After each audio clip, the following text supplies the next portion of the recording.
கர்நாடகாவில் ஆட்சியை கவிழ்க்க மத்திய அரசு அமலாக்கத்துறையை மீண்டும் பயன்படுத்த தொடங்கியிருப்பதாக முதலமைச்சர் சித்தராமையா குற்றம் சாட்டினார்.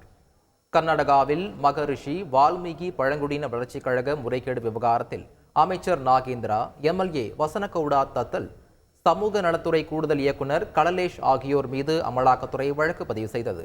இதில் கல்லேஷிடம் நடந்த விசாரணையில் முதல்வர் சித்தராமையாவுக்கும் தொடர்பு இருப்பதாக வாக்குமூலம் அளிக்க வற்புறுத்தியதாக கூறி காவல்துறையில் புகார் அளிக்கப்பட்டது. இது தொடர்பாக முதல்வர் சித்தராமையா மற்றும் அமைச்சர்கள் பெங்களூரு விதான் சவுதா காந்தி சிலை முன்பு போராட்டத்தில் ஈடுபட்டனர். அப்போது பேசிய சித்தராமையா, தனது ஆட்சியை கவிழ்க்க மத்திய அரசு அமலாக்கத்துறையை மீண்டும் பயன்படுத்த தொடங்கியுள்ளதாக குற்றம் சாட்டினார். இதனிடையே கர்நாடக காவல்துறையால் பதிவு செய்யப்பட்ட எஃப்ஐஆரை ரத்து செய்ய கோரி உயர்நீதிமன்றத்தில் அமலாக்கத்துறை மனு தாக்கல் செய்த நிலையில் தற்காலிக தடை உத்தரவு பிறப்பித்து விசாரணை ஆகஸ்ட் 21ஆம் தேதிக்கு ஒத்திவைக்கப்பட்டது. செய்திகளை உடனுக்குடன் தெரிந்து கொள்ள உடனே சப்ஸ்கிரைப் பண்ணுங்க.